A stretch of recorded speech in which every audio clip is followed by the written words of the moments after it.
Good afternoon, everybody. It is Wednesday. It's the Maize and Blue Review. That means we talked to former Wolverine Jim Scarcelli, who is with us. Scar, great to see you. What do you got to say that's good out there? It's all good, man. It's when you put some big old rings on your fingers, Denny, it makes it easier to recruit. Okay, we got two big rocks on those fingers right now. So when a kid comes to see Coach Harbaugh in that office, like the kid from Rochester, the big tight end we just got, that matters, man. Because I was that kid one time when Schembechler pulled out a tray of rings. That matters. And we got the kid from Connecticut now. We've done good in Connecticut, so the big four-star defensive end there. So we are rolling. Rings matter. Rings matter. That makes perfect sense to me. Today, we will be talking about, you mentioned that recruiting. We're going to get to that. Also, the transfers earlier in the week. I want to get your opinion on some of the guys that left. We will still look to the spring in football and some younger players that you thought stood out. We got some video for that. We got some high school video as well. Clintondale highlights I'm looking forward to. But, Scar, you mentioned it there. Michigan picks up two recruits yesterday, and you mentioned the tight end. There he is, Brady Prieskorn, Rochester Hills. He had a top 8 that included, obviously, Michigan at the top. But look at Bama, OSU, Georgia, the U, Tennessee. What do you think, just by looking at the offers and looking at this kid in state and knowing what Michigan has been able to do with the tight end position? 6'6", 215. Looks like he's got a little room maybe to put on a few pounds. Hey, Denny, this is a sign of a program. This is Michigan the way it should be, okay? This is a kid in our backyard, big-time player, and we should not be losing these kids to Alabama and OSU and some. This is the way it needs to be. When we start winning championships on a regular basis, we'll lock it in again, and we'll keep our guys, our hometown kids here. This is a big get for us. This is a good athlete. I watched this kid play. He's going to be a heck of a tight end. He's a hell of a basketball player. He's an athlete. We beat a lot of people on him. He wanted to stay home. You go to school where you want to live, Denny. I've said this many times. I don't understand why these kids leave to go to other states. You want to be being a former Michigan football player. It has its advantages if you want to stay in the state of Michigan. So keep these guys home. All right, they did that with Prieskorn. You mentioned the Granite State. I think that's Connecticut. Here is Jerod Smith, who they got a commitment from yesterday. Here's the teams that some of the teams that offered him. Here's the teams that he was interested in before picking Michigan: Alabama, Georgia, Texas, Penn State, Nebraska, Notre Dame. That's a pretty good offer sheet right there.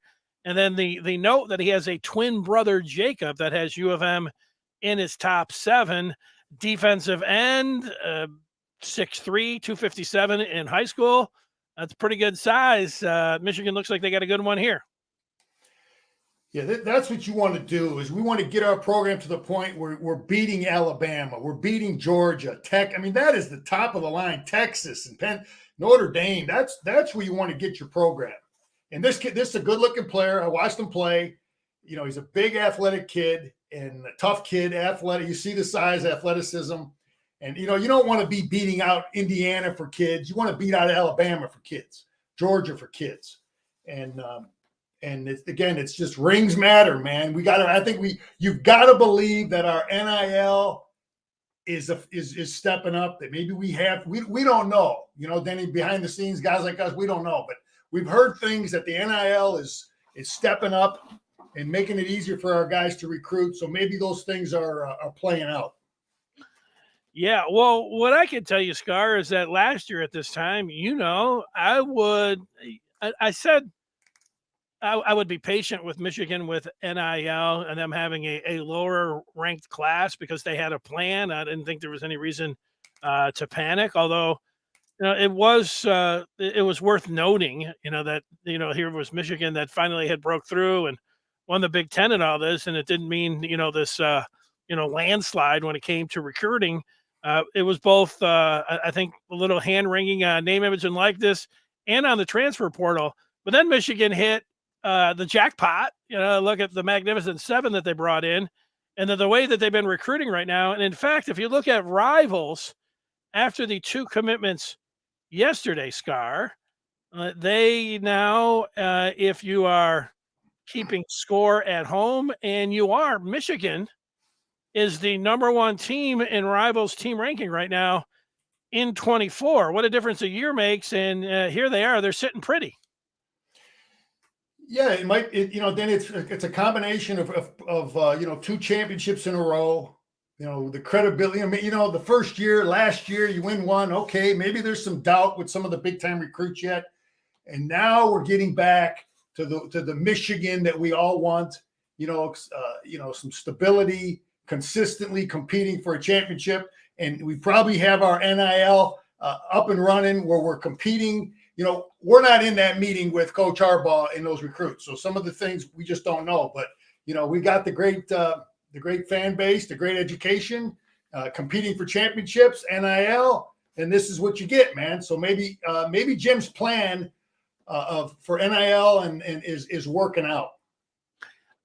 It looks good from afar. I got to say that. Let's take some of the feedback for you, Scar, on this recruiting before we move on. Antoine says Michigan can have an all tight end attack with Brady, Prieskorn. He likes Hogan, who is already a commit. There'll be a matchup hell for teams to defend.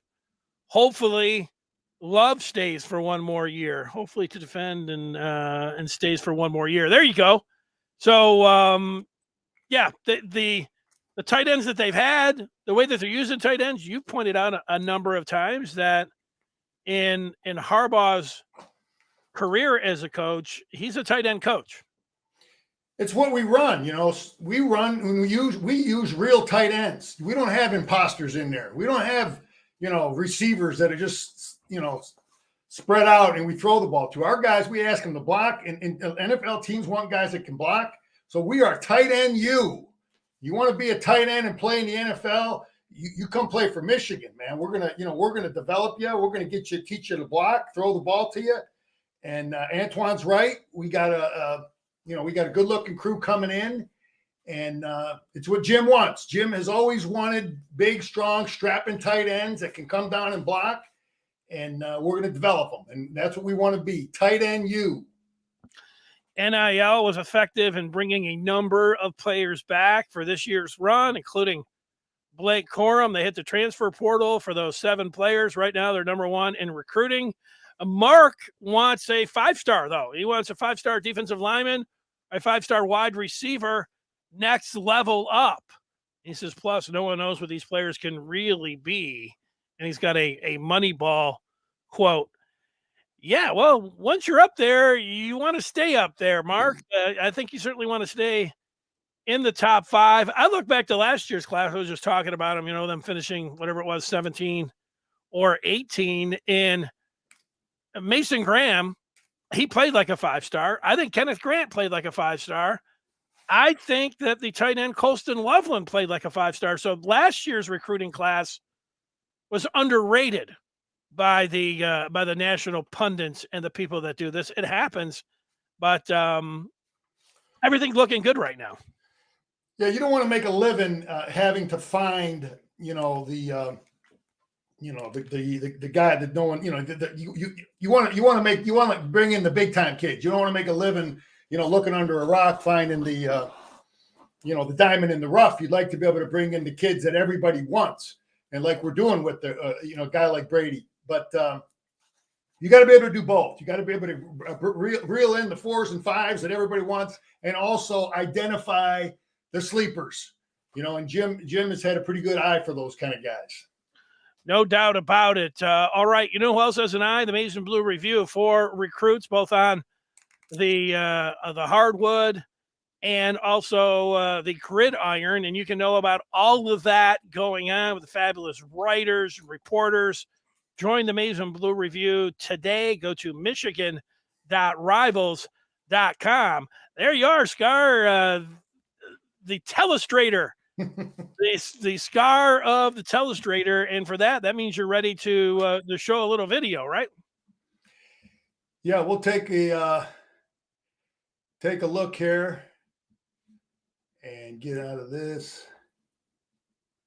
He's drawing an arrow here and a circle there. Okay, you got the Michigan game up there, Denny? Well, let me do that. There it is. All right, so what we have is the second half of the spring game. Now we went over the first half. There's some guys that didn't play until the second half. I just want to point some more things out. I like 52 down here. Bennett did some more good things. He shows some athleticism, and I like the tight end 88. And this young kid Hill really comes up and tackles. So this is Orgy in at quarterback now. Ooh, Orgy. So anyway, they like to run Orgy. We're going to see a lot of that. And you see the young freshman here. Again, this kid's supposed to be in high school, number 20 down here. He comes up, takes on a block, and tackles. So that's really good. But I like Bennett down here showing the athleticism, cat and mousing, stringing this thing out. You can see is that watch 52 right here, Denny. All right. So anyway, he shows good athleticism. I like, he's got the toughness and he shows athleticism to do those kind of things that you want from your edge players. So he is a guy that will definitely compete. I don't know what Tuttle's thinking here, but I good protection. I like Hill again here, the young freshman. He's going to pick off. He's going to pick off a pass here. I don't know what the heck that that quarterback is thinking. We got to find a second quarterback, Denny. But I really like El Hadi out here protecting 58. He might have been thinking he had a free play because there was a flag that went down, but don't throw that one. Yeah, maybe. But this is a nice little zone drop by the young freshman in here, catching the ball. Anytime you catch, you just never take that for granted, catching the football. But so that's a good buy. You definitely can see where this kid's going to be a player. This freshman here, number 20, Jair Hill. Yeah, he looked like he knew what to do with the ball when he had it in his hands too. So here's two guys in the same gap. Doesn't make sense. And here's 52 again. Let's take a look. Nice drop. I like seeing athleticism, Denny, from your edge players that can take on tackles, take on guards, rush the quarterback. And but here's a mental mistake, Denny. I'm pointing this out because you see two guys in the same gap, and these kind of things matter. This is why you get one guy blocking two. But I like 52's athleticism. There's nothing there. Tuttle's going to step up, right shoulder tackle. Good job by Bennett. Again, I like seeing athleticism from edge players that can do all the things that we ask them to do. Hey, Scar, what are they going to say when they're looking at that film? Is that linebacker just supposed to pick another spot so one guy can't block two guys? Well, they're going to yell at one of them is wrong. Okay, every defense is going to be gap signed. You don't have a defense where you have two guys go in the same gap. Mm-hmm. Okay, so it's defensive tackle here and then the linebacker. So one of them is wrong. And now I don't know. Let's take a look who I think is wrong. Yeah, I don't know if Hausman's supposed to come in this gap, but somebody's wrong, and the coaches will correct it. But these things get you beat. Okay, and that's why you have this gap now. Let's see. Is that why he can run? That has something to do with why he's able to run the football. You got two guys in the same gap. So those mental mistakes, they'll get you beat, Denny. You got to have, you got to be smart, tough, and all this other stuff, but you got to know your assignment. Right, because Benny or House was supposed to set that edge and keep him inside. That's right. So here's McBurrow, number one. We got two number ones, but, this is just a terrible block by this receiver out here. But, again, it's a nice play. Coming up and tackling, good tackle in space. We want to see that. So, I wonder, Denny, and I wonder if Coach Harbaugh said this to these two number ones. You can't have two guys wearing number one on defense, okay? So I wonder if he said, well, who's going to play better in the spring? We'll get to keep number one. You follow me? I sure do. And I would say that McBurrow's earned it after what I saw in that game, in the spring game. Yeah, so we, that position's that number is they're competing for that number. I don't like to embarrass guys, but 79. He's got you look at this film, and he had troubles in this scrimmage. So I think the best thing you can do as a coach is just the film. 9 times out of 10, we'll tell a guy where he stands, so he's not complaining about playing time. But here's more. This guy's really improved. The highly recruited kid Moore here, number 8, just bull rushing and slamming. Again, a lot of people had a good time with 79, and but Moore will be definitely a guy that'll get better. 53, I got a question mark. How are you blocking here? He's probably not doing a good job blocking. 99 makes a play. So little things, got to block your guy. So here's Davis Warren in the game. This is just a simple run play, block down and block 99. But Good is a guy they're counting on. He's going to be the 5th guy rotating in there. I heard what Minter had to say. He's seeing it just like I did, that Good is a guy that's earned repetitions and will play more this year. So he will be in the rotation. Again, here's 99 again. And I got number 1 circle. Now, this is Walker here. And I talked about his strength, about, defending Michigan State and the big 6'4" basketball player. We can't let him throw jump balls, and he's gonna be able to defend that. He's going to keep getting better at his technique. He's young at the position. The coaches will be patient with him. But I like 99's pass rush there. You see what 99's doing here, Denny, to this guard? No, it wasn't ISO. Well, take a look. He's just bull rushing him right back into the quarterback. So the coaches will see that. That's beautiful. So that's 99. But here's the jump ball up to, not sure what receiver, but again, Walker is there. So they're throwing it up to Clemens. But, Walker's, I stood next to that kid. He's every bit of 6'3". He's a hell of an athlete. No more jump balls against Michigan. All right, here's 34 making a tackle. Franklin, right, Danny? That's 34, I believe. 34 on defense? Yeah, 34 on defense. That's Hood. Or Hood. I'm sorry, Hood. He did some good things. Here's couple things going on here. I mean, this is one of our best football plays. But I'm liking the double team. 72, 74 coming down, getting some movement. And this tight end Klein coming in motion. You got to, again, this is the stuff, Danny, why we need 4 tight ends. Because these are big-time collisions. I mean, look where he's coming from. You do this all season long, you're going to end up with beat-up tight ends like we did with Schoonmaker. So, but Stewart takes him on real nice. That's got to be a better block by Klein. I'm not real happy with that block. But here's Hood coming in, making a tackle, getting movement. But again, that's one of our best football plays, and we have to have tight ends that can do that. And it's a wear and tear play on the tight ends. Okay, this is 88 is Hibner, right, Denny? Matt Hibner, correct. Okay, this is what we want to see, the ability to throw to all of our tight ends, the ability to run behind all of our tight ends. Otherwise, you're an imposter. Otherwise, you're easy to defend. But here's a nice play by him. It's easy, just a little underneath route. And number 1 is out of position here. I'm not sure which number 1 that is, but it ends up being a touchdown because we don't get a cup on the backside here. But it's a simple, short, shallow route. We don't do a good job on defense here. He got to keep the ball inside the defense. And it ends up being a touchdown. And that's just, well, no, it's a big run, not a touchdown. But anyway, this is good to see that we have tight ends, multiple tight ends that we feel confident to throw to and that can make something happen, that we can run behind. Here's Walker here. Again, he's got to learn technique. He just hasn't played enough, but he's big time holding call here. Got to learn to come off that, and can't hold him.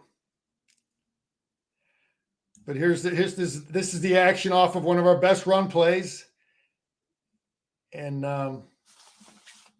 penalty, can't have it. 5, great pickup, difference maker. Big time pickup, bringing him in from Coastal Carolina. Sanders high school buddy. I mean, this kid is just a problem, man. He is a problem to block. Here he is coming off the edge. It's just a beautiful thing that we've got 5 really good edge players. He beats this tackle here. So that is a great pickup to go find him. All right, here's Denny, the pistol formation. We didn't run much of this in the past, but it's in. It gives you a different look because now the running back is directly behind the quarterback. There's certain strengths and weaknesses of you put the running back here or you put the running back here. There's certain things that you get. There's certain disadvantages. But now we had some pistol this spring, which I hadn't really seen it before. So this 28, we all know we hit the jackpot with him. Orgy's in the game. Let's see what they run here. Again, 28 just finds the extra yard. But when you got Orgy in the game, Danny, the defense, if I'm playing defense for Michigan right now and I got 10 in the game, I'm conscious of quarterback runs, all the quarterback run stuff. So that opens up, some of this inside run for it just sometimes you see a play and it hits and you wonder, but don't ever underestimate the importance of the fact that the quarterback that can run is in the football game because the defense has to honor that stuff. Here's a nice block by 89. I talked about 5 being a great pickup. Well, let me tell you, our best blocking tight end, I'm convinced, is Barner. This kid's a stud. It might not look like a great block, okay, but he is stabilizing that, and we're getting a little bit of movement. I mean, that is an outstanding job. And we pick up yards there. We pick up 4 yards, positive yards. Because we've had tight ends, Denny, some of these young tight ends that I've seen, the defensive lineman will take them and walk them back here. You follow me? Yeah. Now you can't run a football play. But Barner is getting movement. He's got punch. We're getting some movement here. And that's what the coaches are looking for. So that's a great job. And we'll take that. We'll take that all day long. Those other tight ends got to catch up with him from a blocking standpoint. So, you can talk about these other guys. Here's Benny making a play, 26. Going to be a solid backup. Athleticism, reads the blocks, and it does a good job coming off it, reading things. They don't block it where the offense doesn't block it right, but he still makes a play. Somebody should have been blocking him there, but he's athletic and comes off and makes a play. So you can see they want to run the heck out of Orgy when he's in the game, but we got to be able to throw it, and you'll see more of that with him in here. Here's 82, the young freshman. Danny, I'm drawing a blank. What's his name again? 82 is Fred Moore. Oh, Frederick Moore out of St. Louis. Yeah. Okay. Supposed to be in high school right now, but here's a nice throw by this is looks like Tuttle, but we get a nice throw and catch, and they got to be confident and feel good about recruiting him because he's already showing you in the spring. Again, here's 28, the hammer. This kid is a goal. What a catch. The hammer. Again, Danny, they're honoring the quarterback a little bit. Defense has got to honor the quarterback keep. So you never know what kind of impact that has on some of these, some of these guys hanging out here a little bit longer than they would be. But what a catch that is. And as long as he can secure the darn football, man, he's gonna have a great career. He's gonna play in the fall. He's gonna play in them early games. He's got to secure the football more than anything. Tuttle, I don't know what you're doing. Who's the second quarterback, Danny? That's a big question. I know that I have. So now he fumbles the football here. That's terrible. He's got to be smarter. That's huge. You got to secure the football. So good job by the defense. Hausman reading this thing.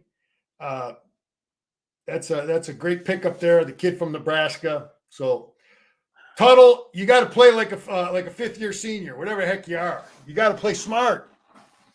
The other Pollard here making a play, and here's Davis Warren. Who's the second quarterback, man? Who's going to do a good job? Who's going to be smart? So he throws a bad pass, and Pollard just drops into what looked like a 3-deep zone coverage and comes underneath it. Quarterback doesn't read it or something's wrong here. But nice job by Pollard. Let's get a block. People are blocking. Good job. He's a kid that's going to get more playing time this year, Pollard. Yeah, he's my favorite. 10, do this consistently. Hard to defend, run pass. Okay, this is what we want. We want Orgy to be able to just throw these little outcuts, throw the ball enough because we know you can run. Man, if he can do this stuff on a regular basis, it looks like it looks like an easy pass, but it's right where it needs to be. And here's a great tackle by the number 20 again. So roll him out. Good tackle by the young freshman, Hill. Man. So Alex Orgy, the ability to throw consistently like that, man, that'll solidify that number 2 spot if he can do that on a regular basis. Well blocked, defensive conflict, QB run, 28, etc. A little bit of throw off of it in the scheme, and then a good block by 89. So I guess I'm just talking about a lot of these things that put defenses in conflict. Again, I'm liking 80. I'm liking 89. Barner, the way he blocks. Because Denny, I played that position. Okay, I played that defensive end, man. And if I'm playing against Michigan, and I got Loveland against, if I'm lined up against Loveland, or I'm lined up against Klein, or I'm lined up against Hibner, okay, whatever. But when I'm lined up against this dude, everything changes. Do you understand? So, the defense is going to know which of these guys are the serious block threats.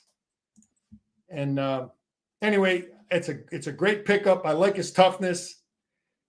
Blocking guys. 89, good pickup. And then we get the quarterback run. You get Hall running the ball.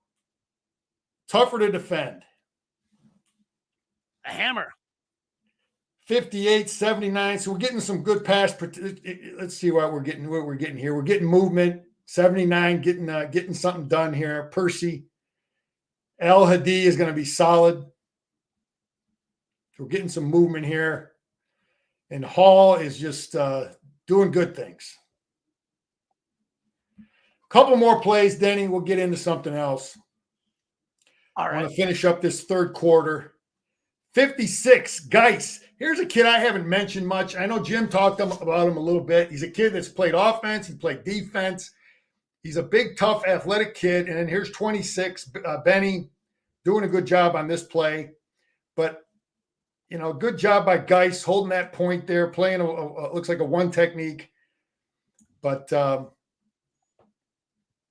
he's a kid that again, Jim talked about him. They got to find he probably loves his attitude, loves his toughness. Just got to see if you can find a position for the kid. But he did some good things in this spring game. I'll put the accent on his name. It is Derek Jadis.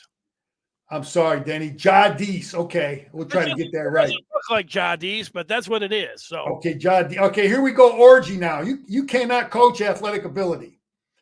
All right, they're bringing number 1. I'm not sure which number 1 that is. He's got to make a play here. They got the right defense called, but this is why you recruit athletic kids. So they got the quarterback run play called. He's going to fake it in there, and number 1 is lost. And Orgy makes something out of nothing.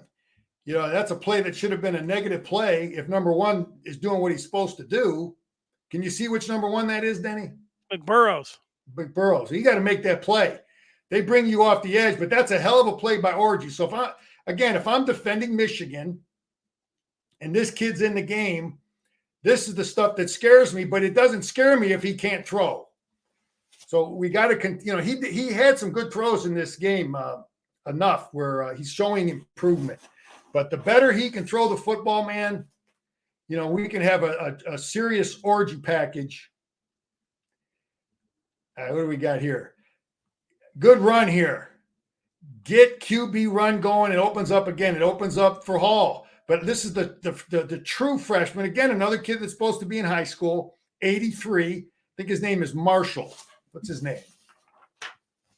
83 is Zach Marshall. Yeah. Nice block here. I saw him at practice. He's a long way from being physically ready to play. He got to get in the weight room, but shows some toughness here. Nice job. Just play as well block. Hall finds a way to make it happen. And here's a better look at this play.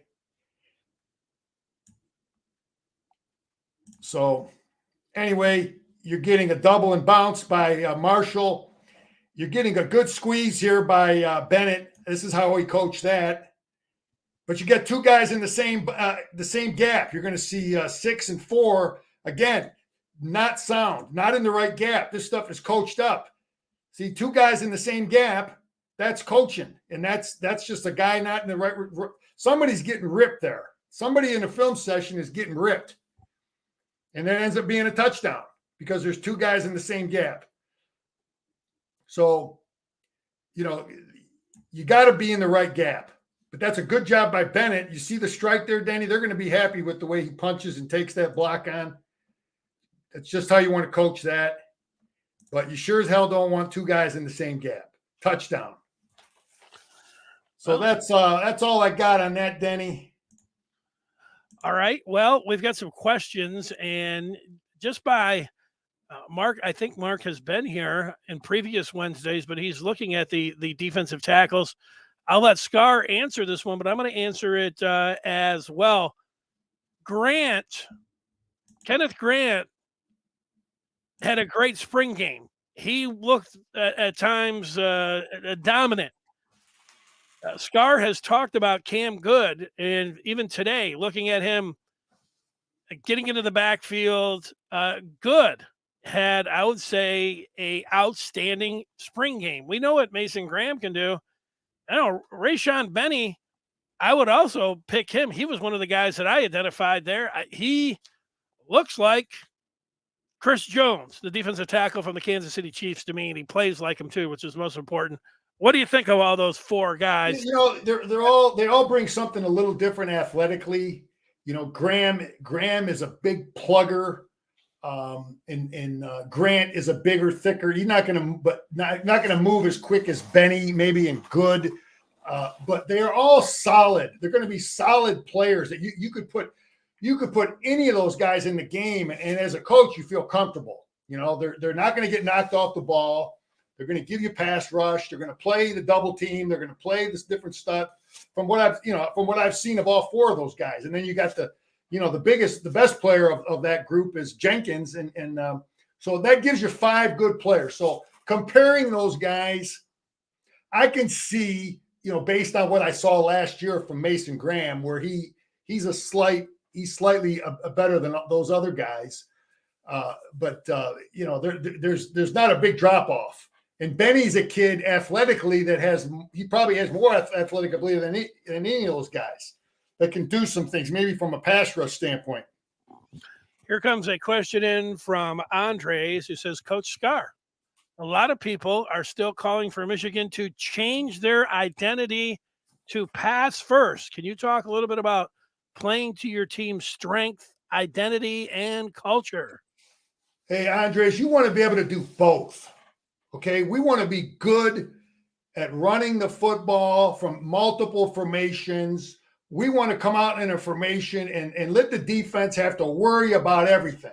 Quarterback run, running back run, reverses, screens, bubble screens, that we can throw the ball in any formation. And we want to be able to do both really well. You hire Jim Harbaugh, you're not getting Mike Leach.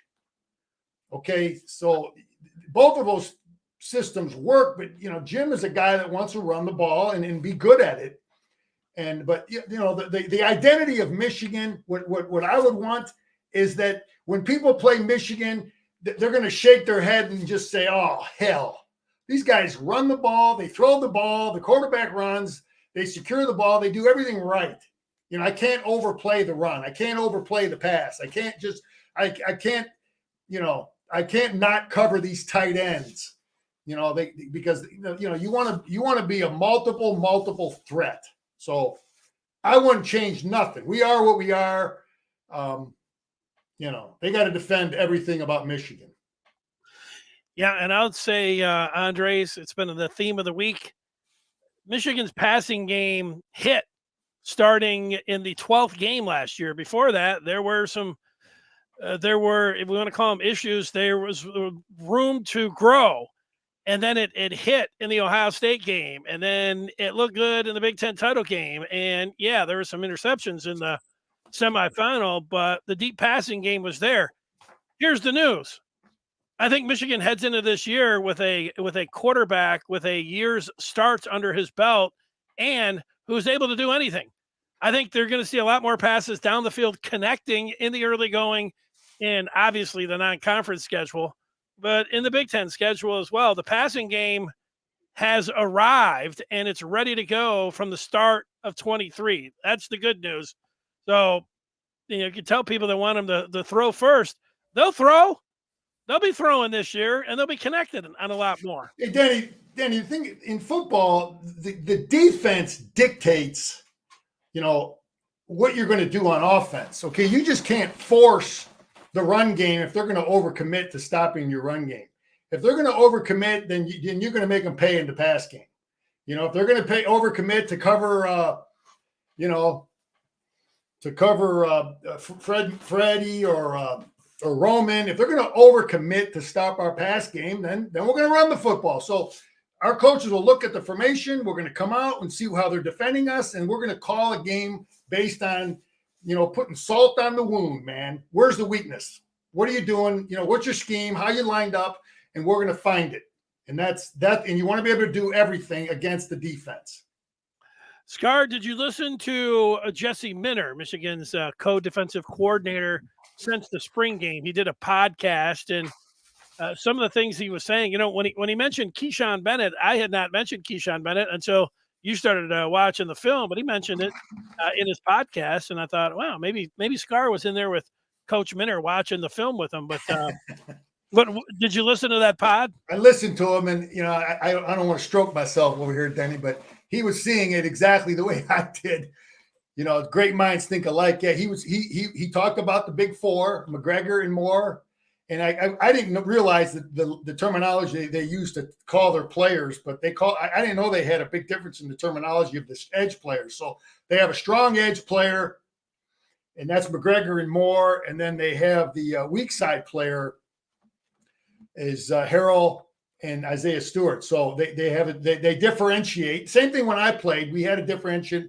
Your short side player will be more of a pass drop guy. But anyway, Bennett is the fifth guy. And he talked about, just like when we were looking at the film, I mean, everybody was seeing the same thing. They're like, wow, okay, 52 is pretty good too. So he talked about Bennett, giving them 5 guys they can count on there. But he talked about it too, Denny, the same thing from a pass rush standpoint, that all 4 of those guys, the top 4 guys, they give them something different, that the offensive tackles all have to block, a different type of player. One guy's going to bull rush you. One guy's going to run around you. So you got to find a tackle that can do all those things. But he talked about, he talked about his inside guys the same way that I was seeing it. Jenkins is the top kid in there with Graham and Grant and Barry. And then he talked about Good being the 5th guy in there. So Good would be equivalent to Bennett. The 5th guy that they feel real confident with the 5 inside players. They're going to play those 2 positions. So he was seeing it exactly the way I was seeing it. They have confidence in those 5 players. And he talked about the defensive, about the linebackers. And they're coming out of spring with junior and Barrett, they're your starters, which makes sense. Okay. 2 good players, smart players. And then he talked about Hausman, and then Hill Green, and then he talked about Hill Green, but Hill Green is now since left. So and then you've got what's his name, Rolder, 30. So I think they're going into so he was looking at the linebackers, and he was seeing it a lot like I was seeing it. So let me just say this about Hill Green leaving. All right. And I think this is how those conversations go sometimes, Denny. Okay, you got your two starters. You got Junior and you got Barrett. Those are your two starters. And now you come out of spring and you got three guys that are going to be working in as your backups. So maybe he was thinking that it's Hausman, it's Rolder, it's Hill Green. Anyway. So then they're going to have this discussion. Now, if I'm a coach, okay, what I would always like, I don't want my fifth-year guy being a backup taking reps from a young guy. You follow me? Because more than likely Junior's going to be gone. Barrett's going to be gone. So you'd like to give reps to the young guy. If things are equal, this is how coaches think sometimes. And sometimes it isn't fair to the older guy. But sometimes if everybody's equal and you got two sophomores and one fifth-year guy and they're all playing about the same, you might just say, to hell with it, I'm going to play the young guys because they're going to be the future and give them the reps. So that might have been something that Hill Green may have had that conversation with, with Coach Minter or Harbaugh as to why he decided to leave. I bet you he ends up at Charlotte, Denny. He played for Poggi. I wouldn't doubt if he ends up at Charlotte. Nakai Hill Green? Yeah, I think Poggi was his high school coach. He's in Charlotte. It has already happened. Right. Did it really? Okay, I called it yesterday. I said, that kid's going to Charlotte. Anyway, what's the question here? Scott wants to know who was the starter in 86 as a tight end. You were done in 85. So that would have been, as Eddie says, Eric Caddis, who started all the games over there. But do you think that you could have got in the tight end rotation if you would have gone to the offensive side of the ball? Everybody recruited me to play tight end except Michigan. Michigan's the only team that wanted me to play defense, but it is what it is. It worked out. We recruited you. Come to Michigan, you're going to have to compete against great athletes no matter what position you are. Possibly, I don't know. Eric did a great job at tight end when the year after, though. They had the 86 team would have been Jeff Brown and what's his name? Derek. I can't think of his last name. But anyway, Bo wanted tight ends that could block. You might catch a pass or two, just like Jim, but he wanted tight ends that could come down and block. Yeah, Derek Walker, I think. Derek Walker, Derek Walker and Jeff Brown were two great. They were young tight ends my last year, and you knew they were going to be good. What was good, Scar, was the 85 defense. Mark Messner, Billy Harris, Mike Hammerstein up front, and then you had Jeff Akers at one outside linebacker spot. Jim Scarcelli, 11 starts on that 85 defense, one of the best Michigan defenses of all time. And then you had Mike Mallory, who also was a linebacker on that team, who is now a defensive analyst, right? He was the inside guy, along with Andy Moeller, who was also a linebacker on that team, and a good secondary with Garland Rivers, Cochran, Hicks, and Tony Grant across the back. Good defense, Scar. Very, very similar schematically, philosophically to what we do now. We were a 3-4 team because most of the teams ran, what Wisconsin runs and Iowa runs when I was playing, but very, very similar, multiple fronts, different schemes, different, but a foundation of a 3-4. And that's what we were, just like very similar to what we do now. Two outside edge players. Scar, I got a question for you, and it had to do with A.J. Henning, who did a nice job as a punt returner for Michigan. What's the first thing that Michigan is going to look to when you talk about who could be some of the guys that could return punts? You got four guys, or one or two or four guys that you would put in there, and what are they thinking about when you're talking about what goes into returning punts, catching? Denny, the number one thing you want from a punt returner is catch the ball. Catch the ball. So I would bet that the first game it's going to be Roman Wilson. I would think Roman. I'm trying to remember the main guys. Henning, but Roman caught a lot of punts too. So they Henning. I had heard grumblings last year that he wasn't overly happy with, the amount of time he was getting, touches. etc. But he's on his way out. Whatever he was seeing in the spring, they're giving more reps to Clemens, they're giving more reps to Roman, they're doing more things with those other guys, and he was seeing the writing on the wall. I mean, he's been a good player for us. He did a good job on punt returns, but maybe he wasn't going to see as much time. They ran him a lot on reverses, but they really didn't target him much in the pass game. So maybe that was part of the reason he's leaving. But yeah, Danny, you got to catch the punt, man, and you got to. And then hopefully, guys that are athletic, they can make something happen. But we'll have he'll have some players back there. All right. Well, I know you have some other tape, and you didn't bring this up, but I love the picture of Coach Prime, your guy.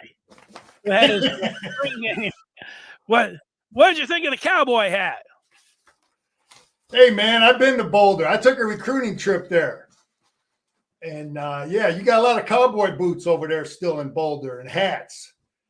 They got the big buffalo running around out there. So, that's you had 18 kids. There's 17. I heard it was 18 that left right after the spring game. So that's amazing that those kids went through spring football. I would have loved to have heard those conversations that these players had with coach before spring. And then what was the conversation like after spring? When I played, we had an exit interview, a post-spring practice, spring practice interview with Coach Shem. Every player had to go meet with them, and he went over everything with you. A lot of it was you didn't want to hear, but he was, he knew all your strengths and weaknesses. Anyway, Dion probably had that same conversation with these players, but the number is unbelievable to lose 18 kids. He says we don't weed anyone out. They weed themselves out. We don't make them quit. They quit. There's ways to get there's ways to make guys feel that you have no chance with the program. You just don't give them reps in scrimmages. You don't give them reps in practice. You just pretend they're not even there. And the coaches have many, many techniques that they use to get guys discouraged that, I'm not going to play. But listen, I'm going to just keep it real from a guy who coached. If one of my players was getting recruited, by Michigan or Penn State and Colorado, I'm gonna take a good look at just what's going on in Colorado with, I listen, guys leave every program, okay? Guys come and go. But I want to know and take a real good look at why are these guys, so many guys leaving, and what are those conversations like? How is he treating people? Again, college sports is tough, but it's something that I would take a real close look at if I was counseling one of my players.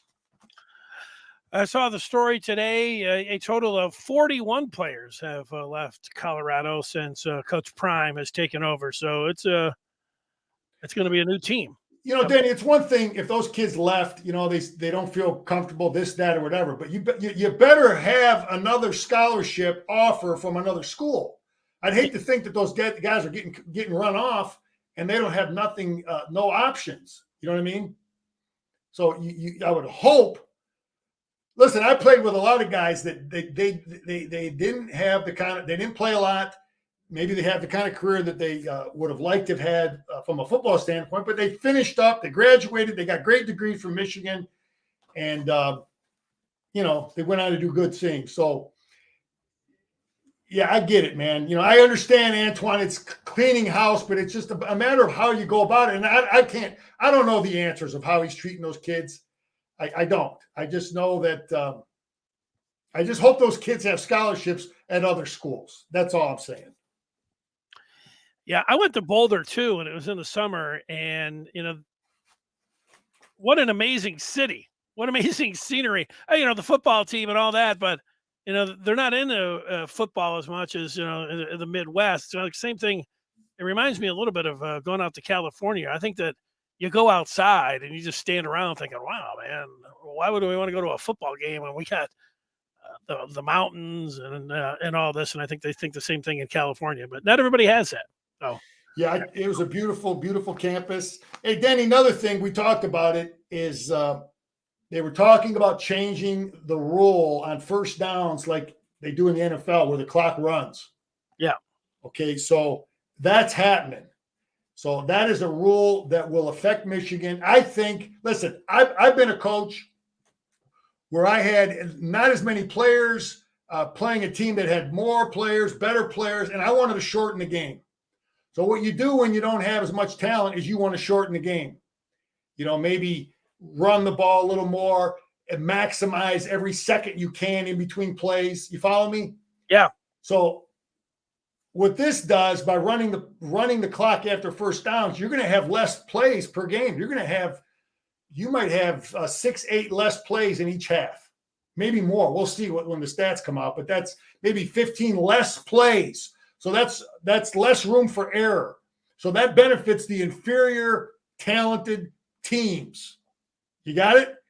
So this rule is not good for Michigan, because Michigan's going to, in most of the games we play, we're going to have better players. So, but it's going to speed up the game. So if that's the motive of the NCAA doing it, that the games are too long because of all the passing now. But in my opinion, it's a disadvantage for someone like Michigan, especially if you got the number one recruiting class and you're bringing players in, you got better players.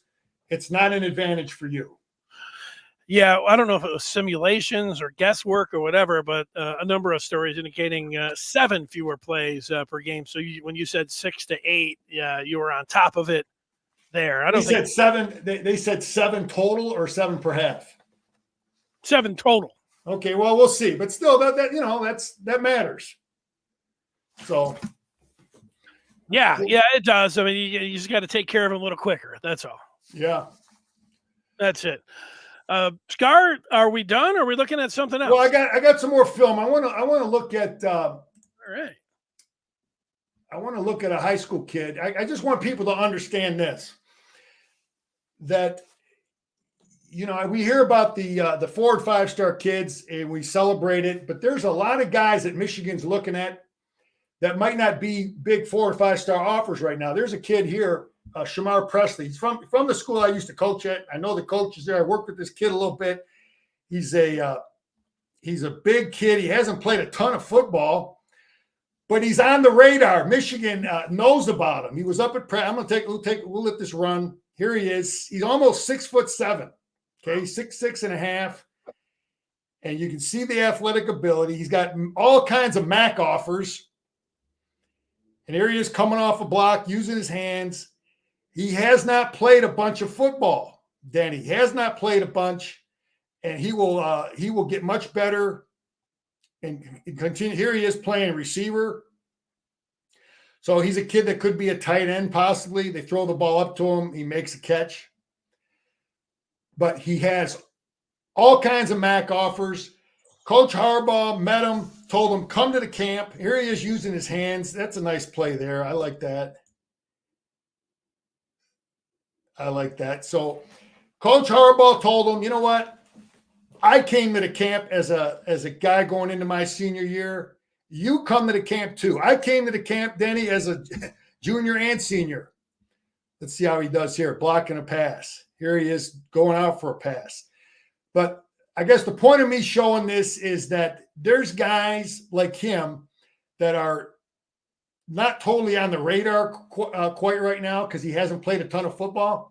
But if he keeps improving, if he keeps improving, getting bigger, stronger, crushing the weight room, is that a tight end there? He's almost 6'7". I stood next to that kid, and he's a big kid.